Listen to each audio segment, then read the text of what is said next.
What's up, comic and pop culture fans? This is James with Mint Hunter Comics, and I released a video last week about 10 books that I got at the absolute perfect time right before the market blew up, and then 10 books that I really should have just waited on. And that video did really well.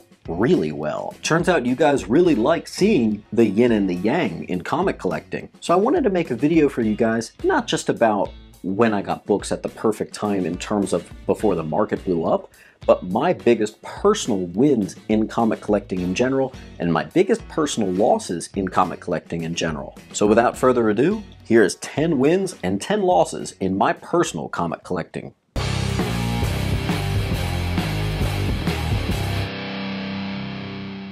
First things first, guys, I have finally decided on what the 5,000 subscriber giveaway is going to be. It's going to be the complete run, every single comic, number 0 through 214 of the entire Legends of the Dark Knight run. How I'm going to get this to you guys, I'm going to worry about that once I get to 5,000 subscribers. All you got to do to be eligible to win this is like this video, subscribe to the channel, and comment down below.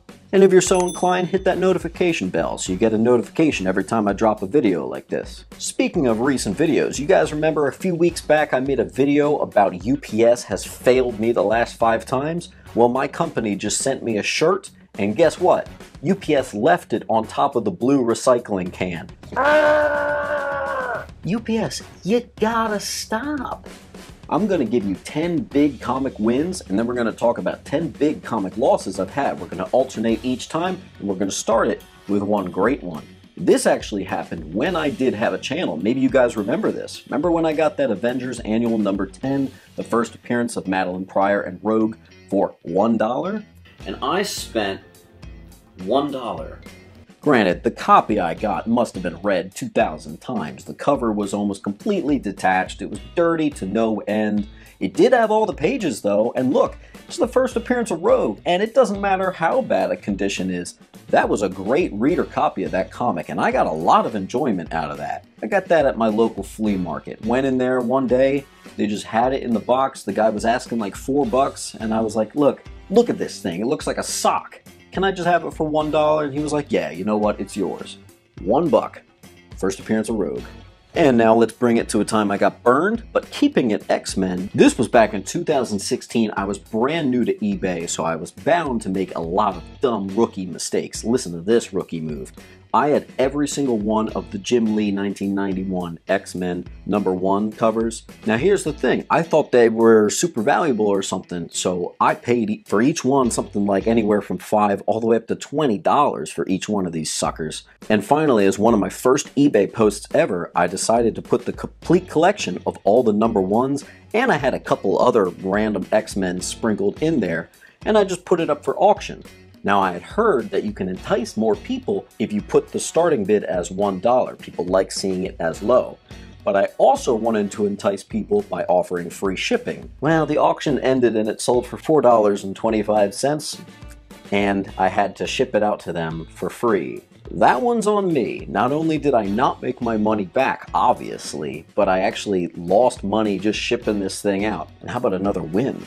Star Wars Boba Fett with the certificate of authenticity. I got this for $40 and I'm so glad I did. Hilariously, I thought that I overpaid. I'm glad I went with my gut because this book just started hitting $300, $500.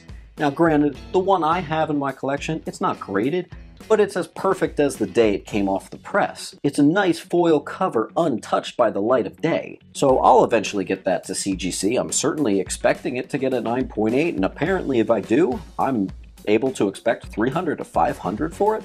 Craziness. And a time I got burned, and unfortunately this one was also recent, also Star Wars. This was Phantom Menace #3, which I believe is the first cover appearance of Darth Maul in comics. I don't know. I spent $100 on this book. Granted, this book costs a lot more now, but this was kind of a near mint / mint 9.8 candidate. And unfortunately, I had a big stack of comics and it was right on top. And I was moving my guitar amp out of my office and I banged into the comics. They started falling onto the floor like a Tower of Pisa, and I stepped right on my Phantom Menace #3 cover, And I ruined that book. I really did. I actually like slashed like cover almost off. I kind of don't know what to do with it now. Essentially, it's a reader comic now. Kind of a shame for a book that is now hitting $600 to $800 highs for CGC 9.8s. But everything balances out with Hell Arisen #3. Now what's cool about this comic is I always pre-order comics, but like so many people, I did not pre-order Hell Arisen. It was totally off of my radar, I just didn't get it. And I caught wind that it was going to be the first appearance of Punchline, and I was able to get it not from my local comic book shop, not even from my second local comic book shop, but the third comic book shop that's not super local. They had it for me, they were able to hold it for me, and I was able to get it at a small premium. I think I paid, instead of the cover price, I think I might have paid $10. But considering the highs of this book just raw, it's like a $300 9.8, sometimes a $400 9.8. Raw highs are being anywhere from 1 to 200, sometimes higher. I barely squeezed by this mega win. And now I've got it in my collection. It did get the 9.8, but I'm not selling it. It's just gonna sit. And at time I got burned, speaking of Punchline, remember Batman 92? Everybody thought it was going to be the first full appearance of Punchline, but since Hell Arisen 3 was her first full appearance, this was like a second appearance, and quickly this book became nothing. Well, I didn't know that, and I pre-ordered about 15 of these, and I paid $10 each for this Art Germ variant. Not the 1 in 25 variant, the Art Germ regular cover B variant. Sent it to CGC. Luckily, every single one of them got the 9.8. Every single one of them got the 9.8. But unfortunately, it took so long to get back that that book had gotten cold. The news of it just being just a kind of a random issue instead of a key just really decimated me. And I eventually sold them all, but at an average of around $30 per book after fees and everything, which is a shame because my total investment per book was about $38–40. So essentially, I lost $10 on each comic. So I lost $150. Darn. Switching it up, we're actually going to talk about a statue now. Do you guys remember, maybe you remember from some of my older videos, I used to have the Injustice 2 Superman statue from Prime 1. I loved the statue, but I kind of like only having one Superman. I got one over there on the wall, you can't see it. So I decided to sell it. And the cool thing about this was I had used a bunch of Sideshow points. So I got, it was like a $900 statue. I got it for like $500 or something like that with my points. And I put it up for eBay, put it at an auction, and it sold for $2 grand. So I made all of my money back and well more on that one. But now I gotta tell you about the worst time I ever had with a statue, and it was with the Sideshow DEATHSTROKE premium format statue. This is a statue I initially passed on when it came out. I didn't think it looked that good. I thought the detail wasn't that great. Well, I saw an offer on eBay and it was like $400, so I bought it. Well, after shipping and everything, it was basically $500. And I got it in hand and I thought it looked terrible. It was clearly underscaled. It was way smaller than all my other pieces. And then randomly, he was super wide because he had his hands out like this. So it took up a lot of space, even though it was underscaled. I hated that thing. And one day, when I was vacuuming up my space, I snatched into one of the arms and it broke the arm. So that's when I was like, you know what, I just gotta sell this. I repaired it and I put it up on eBay, damaged Deathstroke statue. Even though I had pictures of the break, even though I had the full description of the damages, I sent it out to someone. Oh, by the way, it only sold for $300, I think, yeah, $300. Sent it out to this guy, and he finally gets the statue, and he blows me up. This thing is broken, blah, blah, blah. And I was like, I know it's broken. I listed it as a broken statue. Didn't matter. The guy wanted almost an entirely full refund, and this thing had just been a thorn in my side for well over a year that I just said, you know what? Here's a $200 refund. I was beginning to think that that statue was cursed, so I'm just glad it's out of the collection. And let's give me a win here with my Batman and Robin Adventures collection. I'm actually collecting all 25 issues of this run in a 9.8, and I'm really close. But there was also like a one-shot which had Mr. Freeze and the Batman gang on the cover. And actually a fan of the channel sent me this thing as a 9.8, just outright. Need to make sure, Saniqua Brown, big fan of the channel. She sent this over to me, and that's one I've been looking for the longest time, like longer, way longer before me having this channel. So that was very appreciated. Spent $0, just came in the mail as an act of kindness. Saniqua, if you are watching this, that was one of the coolest gifts I honestly ever got, and it just fits so perfect into my collection. Thank you so much. And now a time that I got burned, also with that Batman and Robin Adventures collection, I actually had 1 through 25. I submitted them all to CGC. I actually submitted them in different submissions, and I'm glad I did. Every single time they kept coming back as 9.8s. It was beautiful. Finally, I decided to submit issue 1, 7, 24, 17, and 25. I submitted them together. They were the last ones I needed the 9.8 for, and they all got a 9.6, which is very sketchy considering every single one in that run all got a 9.8, and this time I submitted and they each got a 9.6. Whatever, the hunt continues. That's part of the game, right? I put them up on eBay, and each one of them sold for a devastatingly low $14, $11, $14, $14, and $11. In case you guys don't know, it costs CGC 20 bucks just to give the grade and put it in the slab, much less shipping it down to Florida, buying the initial comic book, getting it shipped back to you. By this point, this was such a huge loss, it really did not help me get any of my money back, and I'm still looking for some of those 9.8s to this day. Let's give me a big win, and I almost saved this for the part 2 of my books that I got at the perfect time because of the market, but I'm going to include it in this list because it is such a good one. Detective Comics 880. Now, I actually went to a comic stock room, and what was cool about this is it's just lines and lines and lines and shelves of comics, and it had been fairly picked clean.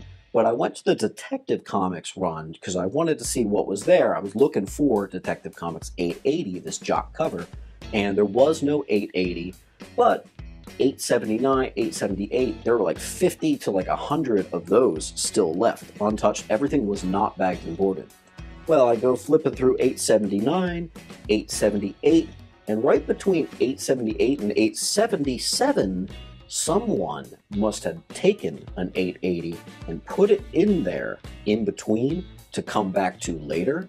Well, I obviously grabbed that right away, and I ended up paying cover price for it. Submitted it to CGC, and it got a 9.8. It's actually sitting right next to my TV, right out of the shot up there. A beautiful 9.8, which is like a $500 book right now.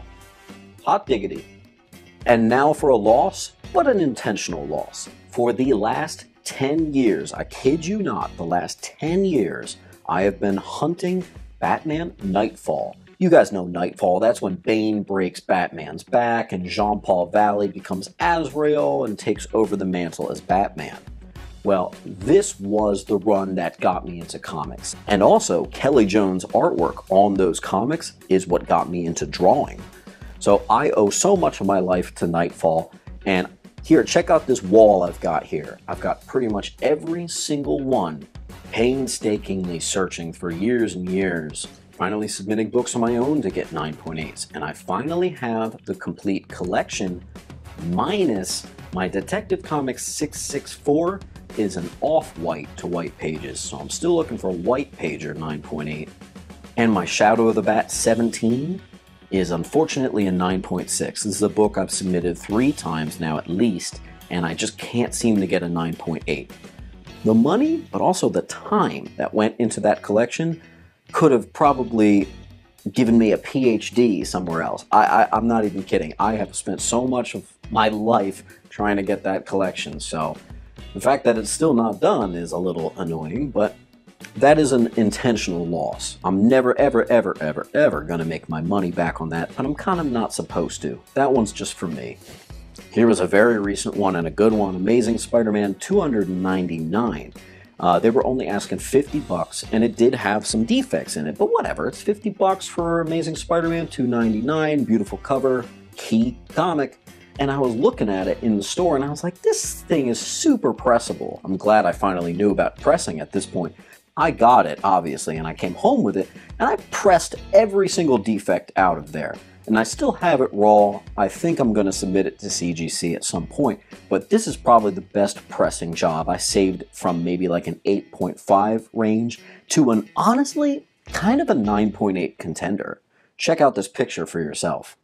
This book really makes me proud of how far I've come in the hobby, and it's a nice reminder of it, honestly. And let's talk about a time I got burned, keeping it Amazing Spider-Man. And this one's, I hope my buddy is watching, but my friend Mark, he has had this Spider-Man collection for years. He collects anything of the main original Amazing Spider-Man series, like so many.